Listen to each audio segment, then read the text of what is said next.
गोटे राज्य नु राजा राणी और मंत्री होकर गोटे सभाटी करेंगे और से सभाटी से माने निष्पत्ति ने जे आम राज्य रे ईमानदार लोग अच्छन कि नहीं न बोली जानबार लगे गोटे परीक्षा करेंगे। तो आर दिन से समको डकाबे सब लोक मान को गोटे गोटे पात्र देवे और से बिहन गोटे गोटे देवे और कहबे कि ये बिहन के जे गच कर पारब ताके 100टा स्वर्ण मुद्रा देमु बोली 6 मास पर सब आए चुंबर गज मैंने बड़ बड़ होता जड़े खाली पात्र धरिक आसबा सब गज देखबे सबको देखबे और जे खाली पात्र आनते ताके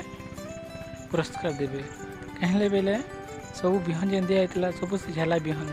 बेले गज हेबाटा असंभव बेले आम कहानी कहाँ शिक्षा पाचे जे आपण मैंने कमेंट जनाबे।